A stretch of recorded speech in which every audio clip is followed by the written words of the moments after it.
La Iglesia Luterana San Pablo, de la Misión Luterana de Isleta, presenta su programa La Gran Comisión. Hola, bienvenidos a esta emisión del programa La Gran Comisión. Gracias por la gentileza de su atención. Como siempre, le damos un afectuoso saludo fraternal por parte de la congregación de la Iglesia Luterana San Pablo, aquí en El Paso, Texas, y siempre esperando para recibirlos en alguna petición de oración o que nos visiten en las instalaciones. Tenemos servicios bilingües en inglés y español, los domingos. Hay cuestión de que se pongan de acuerdo y nos hablen por teléfono. Y estamos listos para atenderlos en ese sentido espiritual.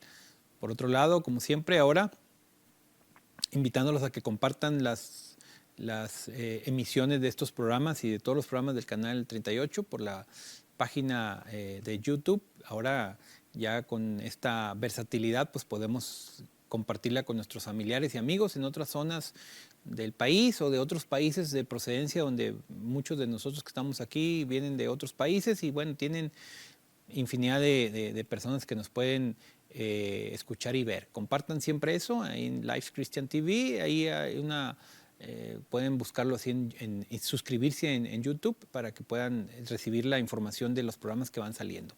Y todo es para la gloria del Señor. Vamos a empezar el tema de hoy, se llama Hijos de Dios. Esa es la derivación que le quise poner el título. Estamos estudiando la primera carta de San Juan, ¿sí? Y ya hemos dicho que San Juan fue uno de los apóstoles de Jesús, fue el discípulo que vivió más tiempo, o sea, fue el último en morir, por decirlo de esa manera, y fue el que escribió el Evangelio, estas cartas y el Apocalipsis. Entonces son libros muy, muy específicos y se le llama el más amoroso, el Evangelio del Amor se le llama a él. Era una persona que manejaba mucho la terminología del amor, ¿sí? Un discípulo muy amado y compartiendo amor y en ese sentido pues hay una tendencia muy clara en ese respecto en sus libros, en sus escritos. Muy bien, entonces este libro ya fue escrito entre el año 85-95, no se sabe con claridad porque bueno, hay una distinción ahí en cuestión de las ubicaciones temporales, pero bueno, ahí está. Muy bien, vamos a leer San Juan, primera de San Juan, capítulo 3, versículos del 1 al 7, y aquí es donde empieza el mensaje con el título de este programa, Hijos de Dios.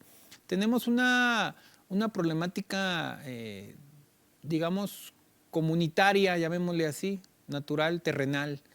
Decimos hasta en las canciones, todos somos hijos de Dios. Pues sí, todos somos hijos de Dios en el sentido de la creación. O sea, todos somos hechos por parte de Dios. Dios es nuestro Padre, seas quien seas o hagas lo que hagas. Sí, digo, para que me entiendan en términos generales, hasta Hitler, uno de los malvados de la historia, también era hijo de Dios en creación, por ser creativo, por ser Hitler, aunque haya sido una persona contextualizada como muy mala, pero Hitler estaba hecho de la imagen y semejanza de Dios, aunque suene rudo que lo diga así, pero era un ser humano. Mientras Hitler haya sido un ser humano, era hecho a la imagen y semejanza de Dios y por lo tanto era una criatura de Dios también. Pero no estamos hablando de hijo de Dios en ese sentido genérico, porque todos lo somos. ¿Sí? De hecho, todos somos creación de Dios, hasta las piedras y cualquier cosa. Pues todo. Eso no nos da nada tampoco, o sea, no nos da nada más que lo que es. Aquí estamos hablando de ser hijo de Dios no por creación, sino por adopción o renacimiento o cualquier terminología que queramos manejar, ¿sí? Entonces, dice aquí el pasaje en San Juan, primera de San Juan, capítulo 3. Dice, miren cuánto nos ama el Padre que nos ha concedido ser llamados hijos de Dios y lo somos, dice. El mundo no nos conoce porque no lo conoció a Él. Aquí ya hace una referencia muy específica. Dice, el mundo no nos conoce.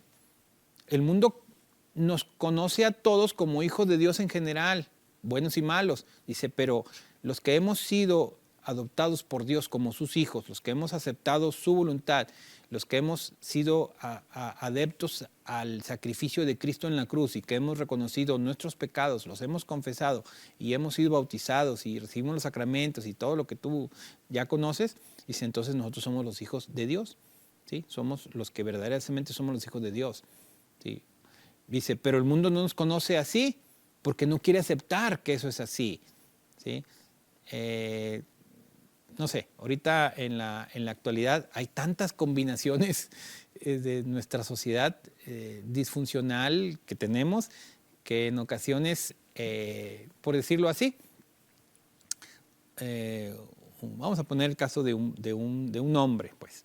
Un hombre se casa, tiene sus hijos, pero resulta que este hombre tuvo otros amoríos por allá y tiene otros hijos por allá, ¿sí? Resulta que la familia principal no quiere reconocer a ellos como hermanos. No, él no es mi hermano, que no sé qué, que mi hermano nomás es el de mi mamá y así. Pero oye, pero es que él también es hijo de tu papá. No quiero saber nada. O sea, este tipo de dramas que hacemos aquí en la sociedad, ¿verdad? Pero resulta que aquel también es hijo, ¿me explico? O sea, a veces nosotros tenemos problema en identificar quién es o quién no es, más por la soberbia que por otra cosa. En este caso, ¿sí? Todos los seres humanos, ya lo dije, somos hijos de Dios en el sentido general, pero solamente unos cuantos son los escogidos de Dios, no porque Dios nos escogió así de que a tú y tú, no, sino porque Dios nos invitó a todos, pero solamente algunos fueron receptivos en esa invitación. ¿Tú quieres? Sí, véngase. Entonces, al momento de que tú aceptas el sacrificio del Señor en la cruz, tú formas parte de la población salvada de Dios por su sangre, entonces pues, perteneces a ese equipo especial, o sea, es en un sentido la parte que está adepta. En algunos casos nuestras familias están divididas y hay personas dentro de la familia que ni siquiera aceptan a su misma familia. No, yo no quiero nada con ustedes, son esto, son lo otro. Y hay hijos que siguen mucho a su papá o a su mamá, ¿sí? Si su papá tiene un negocio, yo he conocido algunos que, por ejemplo, tienen negocios, por decir, tienen una empresa de una mueblería, por decir, y entonces él quisiera que sus hijos fueran parte de su negocio. Algunos hijos, no, yo no quiero nada de eso, a mí no me gusta eso, pero uno sí dice, no, yo sí, quiero ser parte de tu empresa, y entonces él lo jala y lo educa. Fíjense que estaba yo acordándome del programa pasado del luchador El Santo, un luchador mexicano, ya falleció hace mucho tiempo, hace más de 40 años. Pero El Santo, el enmascarado de plata se llamaba, tenía muchos hijos, pero nadie quiso ser luchador, hasta el más chiquillo. El más chiquillo es el que conocemos como el hijo del Santo, es el luchador. Bueno, pero sus demás hijos no quisieron luchar, el más chiquito sí. Bueno, después, obviamente el hijo del santo tuvo, él se convirtió en hijo del santo y él acaparó la mercadotecnia y el nombre y todo de su papá, ¿sí? A manera tal que, según entrevistas que han habido públicamente, ¿verdad?, algunos otros hijos del santo ya no tienen parte en la economía del santo, porque él ya tiene los derechos. Entonces, no, pues yo fui el único que quiso luchar, ustedes no, pero ahora sí que ya soy, digamos, famoso, quieren parte, no, se hubieran metido al ring también, como yo, ¿verdad? Entonces, siempre hay una cuestión así entre los seres humanos de quién es y quién no es, me explico, pero los que somos los que aceptamos la voluntad del Señor. ¿De dónde la aceptamos? Pues de la palabra del Señor, tuvimos que aceptarla, ¿verdad? Dice, amados, dice, ahora somos hijos de Dios y aún ni se ha manifestado lo que hemos de ser, pero sabemos que cuando Él se manifieste seremos semejantes a Él porque lo veremos tal como es. Esta es una promesa hermosa, porque nosotros hemos aceptado que Cristo murió por nosotros. Hemos aceptado que mis hechos, mis méritos, mis acciones no son nada para alcanzar la salvación, que solamente la salvación de mi alma se alcanza por los méritos de Cristo. Cuando tú aceptas esto, ¿sí?, confiesas con tu boca que Jesús es el Señor, aceptas en tu corazón que Cristo es el Mesías venido por Dios, muerto y resucitado, dice, tú vas a ser salvo. Bueno, cuando tú aceptas esto, entonces ya estás dentro del equipo especial, digámoslo así, ya estás eso. Pero esto solamente es la primera parte, porque esto nos va a conducir a la segunda parte, el que tú mantengas la fe y que seas perfeccionado en su amor y en su fe y que tu fe crezca y tu comportamiento sea mejorado por la palabra de Dios. Y el día que mueras tú, vas a morir como pecador, porque somos pecadores, pero vas a morir como pecador justificado, ya lo hemos hablado mucho. Bueno, pues el día que tú pase esto en ti, tú vas a pasar al siguiente segmento de la presencia de Dios. O sea, vas a estar con Dios, vamos a estar con el Señor y vamos a estar con Él, dice, y lo vamos a conocer tal cual es, ¿sí? Ya sin prejuicios ni nada, ya sin esta mortalidad que me induce a seguir mis instintos. Vamos a estar con el Señor en su presencia y Él va a ser nuestro Dios y nosotros vamos a ser su pueblo. Son palabras textuales, o sea, nos vamos a sentir en la comodidad de la comunidad del Señor que aceptó su voluntad y su palabra, que fue perdonada y fue lavada por la sangre de Cristo. Entonces, vamos a estar con Él, dice, esa es nuestra esperanza. Lo que estamos haciendo aquí es una espera, ¿sí? Una esperanza, es una espera, ¿sí? Hay lugares de la infraestructura de transporte donde hay estaciones, por decir el metro, por decir los sistemas de metro.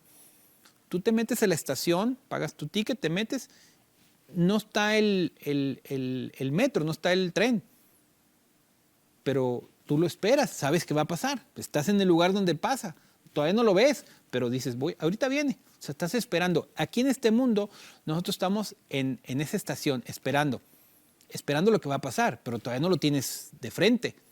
Dice que cuando estemos nosotros ante la presencia del Señor, vamos a tener presente ya, vamos a estar viéndolo a Él, vamos a estar frente a Él. O sea, hagan de cuenta que la espera, estoy esperando el autobús, el metro, no viene, pero yo sé que aquí va a venir.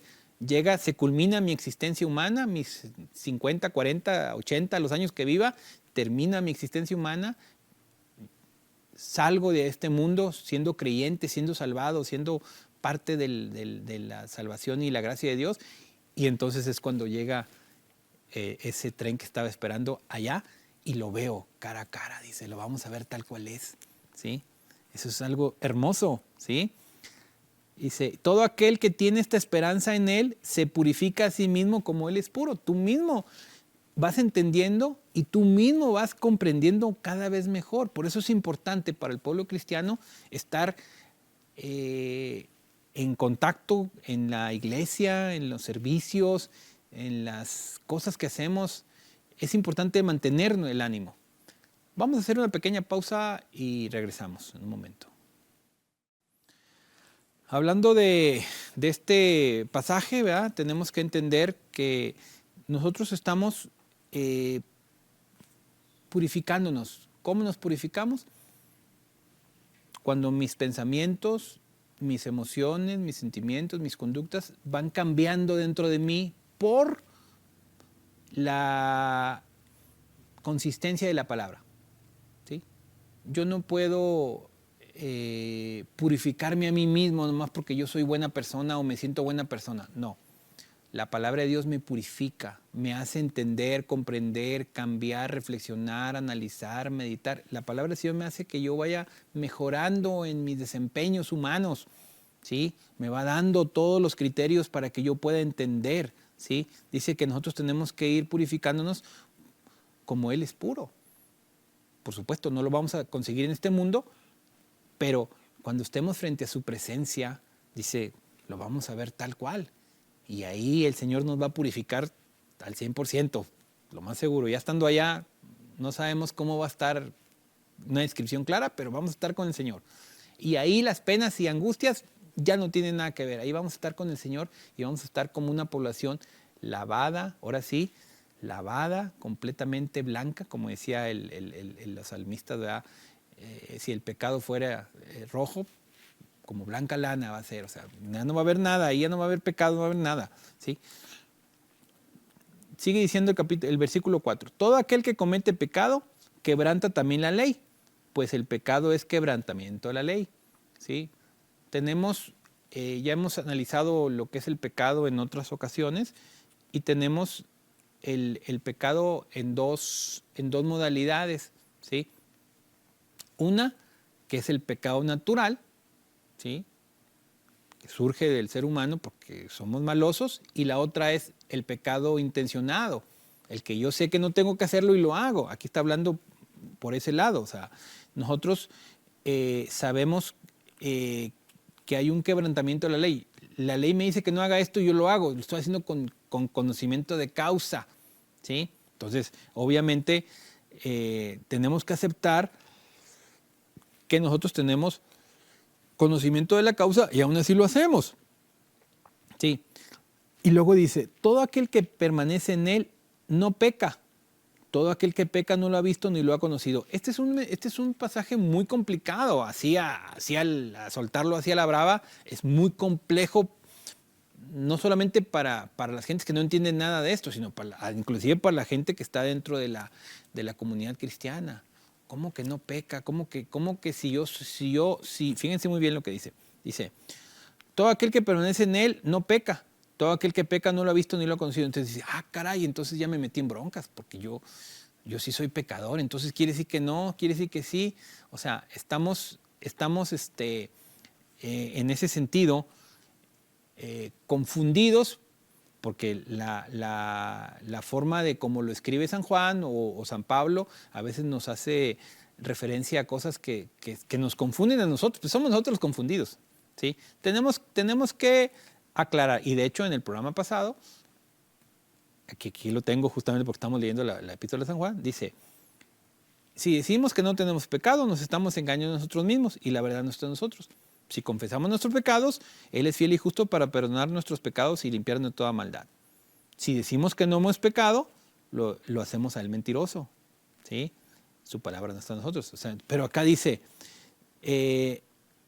todo aquel que permanece en Él no peca. Dice, caray, pues ¿cómo está el asunto? O sea, ¿somos pecadores o no somos pecadores? ¿Cometemos pecado o no cometemos pecado? Para agregarle un poquito más a esta dinámica retórica, dice San Pablo en Romanos 8, dice, por lo tanto, no hay ninguna condenación para los que están unidos a Cristo Jesús, los que no andan conforme a la carne, sino conforme al Espíritu. Porque la ley del Espíritu me da vida en Cristo Jesús, que me ha librado de la ley del pecado y de la muerte. Aquí está hablando y son conceptos muy, muy, muy, muy comunes en el pueblo cristiano. Ando en la carne, ya no ando en la carne, ya no ando en el pecado. O sea, así a primeras vistas te haces bolas, porque pues es mucha información. De hecho, la tendencia natural es caer, lo que le podríamos decir, en el fariseísmo. O sea, yo tengo que jugar evidentemente a que yo no hago las cosas mal.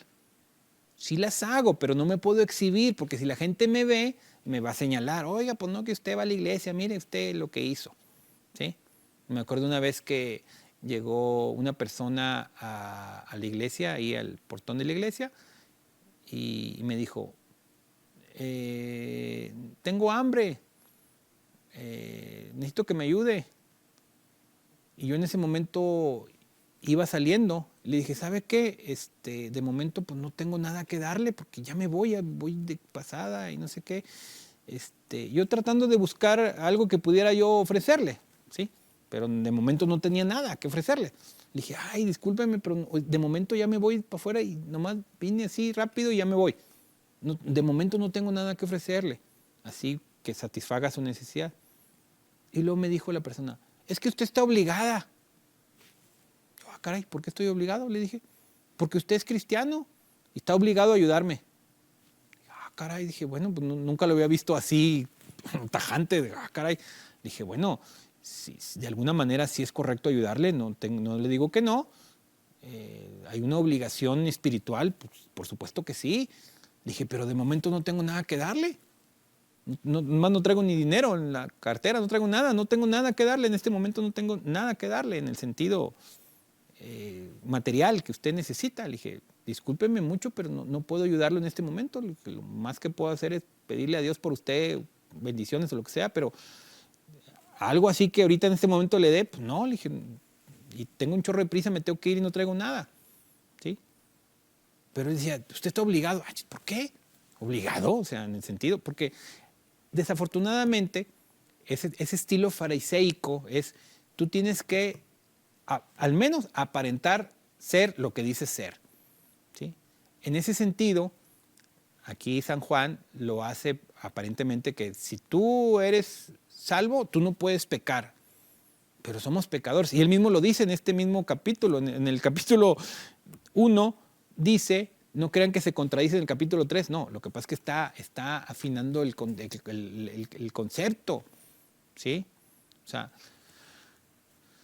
el pecado intencional, el pecado grotesco, el pecado de yo sé que de él lo voy a agarrar, ese pecado grotesco, intencional, es el que se va depurando conforme la palabra de Dios va interactuando contigo, te va enseñando a actuar de manera mejor, ¿sí? Dice San Pablo, dice, los que estamos bajo el amor ya no estamos bajo la ley, o sea, ya no tenemos que estar haciendo algo nada más porque se tiene que hacer. Lo que hacemos, lo hacemos por la inspiración de Dios en nosotros, ¿sí? Y aún así, lo que hacemos mal y que nos sale mal porque somos humanos, dice, tenemos abogado que nos defiende y paga por nosotros, ¿sí? Entonces, no es que se contradizca el pasaje, lo que pasa es que está diciendo, tú, persona cristiana, tienes que ser dirigido por el Espíritu de Dios en su palabra, para que tus actos, tu mente, tus pensamientos vayan dirigidos a eso y no lo hagas de manera intencional. Insisto, hay dos tipos de pecado. El quebrantamiento, que es intencionado. O sea, una ley me dijeron que no lo hiciera y yo lo hago. Y la otra es que yo soy malo por naturaleza. Lo malo por naturaleza se queda en este mundo. Pero lo que va disminuyendo es mi pecado intencional de querer hacer las cosas porque yo las quiero hacer, porque quiero estar en contra de Dios. No, es la parte que se va debilitando en el ser humano, que va fluyendo la palabra de Dios en él.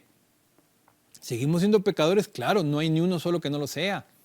Y hasta el mundo, hasta el fin de nuestra existencia va a haber pecado, inclusive el no intencional y el intencional, porque me va a traicionar mi inconsciente, mi necesidad, mi lo que sea.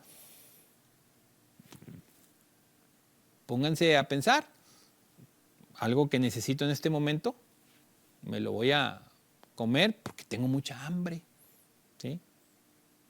Ahora que ha salido a colación la tragedia de los Andes por las películas que han salido últimamente, estaba viendo una entrevista y decía que cuando son rescatados estos dos personajes que caminan durante muchos días, llegan a un punto, encuentran a una persona del otro lado del río y él fue el que busca ayuda y regresa. Para los que no han visto esa película de La Sociedad de la Nieve, pueden verla. Y resulta que hay un detalle que no se sabía. Cuando la persona regresa, le avienta una piedra y un papel para que escriban, pero también le avienta pan, ¿sí? Y cuando la persona recibe el pan, se lo comparte a su compañero que está de aquel lado y le da un pan. Pero con el tiempo se supo que no le arrojó un pan, le arrojó 5. Nomás que el otro traía tanta hambre que se comió 4. Así, 4. Y luego va con el otro y dice, mira, nos aventaron un pan, ten. Y le dio 1. ¿Por qué? Porque los seres humanos tenemos grandes necesidades y grandes cosas. Siempre la vamos a regar en alguna cosa, porque somos humanos, ¿sí? No nos engañemos, ¿sí? Entonces aquí sigue diciendo, dice, hijitos, que nadie los engañe, el que hace justicia es justo, así como él es justo. El que practica el pecado, él es del diablo, porque el diablo peca desde el principio, que practica el pecado, o sea, el que solito sabiendo lo que tiene que hacer, no lo hace y lo hace lo contrario. Dice, eso es malo, ¿sí?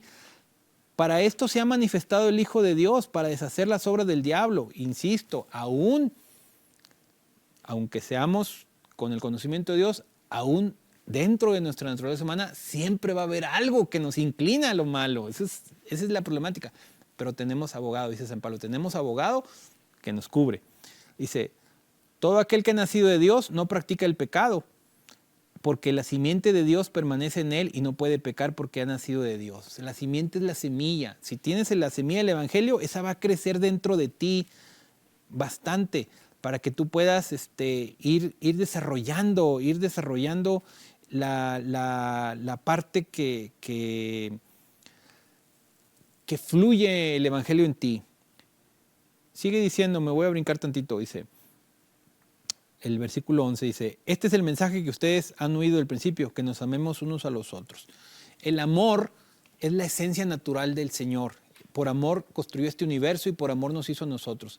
El amor está en su palabra, en su sacrificio, en los sacramentos, en el perdón de pecados. El amor es la esencia natural del Señor. Si crecemos en el amor, somos hijos de Dios. Pero para crecer en amor tenemos que leer la Escritura, acercarnos al Señor, dejar que el Señor haga con nosotros lo que Él quiera, seguir su voluntad, seguir su guía. Por eso es importante que nosotros entendamos que nuestra naturaleza pecadora se inclina al pecado. Y aunque el Espíritu de Dios en su palabra nos hace, nos depura, nos purifica y todo, hay una parte grande de nosotros que sigue inclinando para allá. Pero tenemos un abogado que ya pagó por nosotros nuestra culpa, y ese es nuestro Señor Jesucristo. Entonces, sigamos adelante, sigamos fervientes, asistamos a la iglesia, leamos la Biblia, compartamos, hagamos actos de misericordia en el nombre del Señor para seguir participando en esta vida cristiana. Bendiciones para todos ustedes y sus familias. Amén.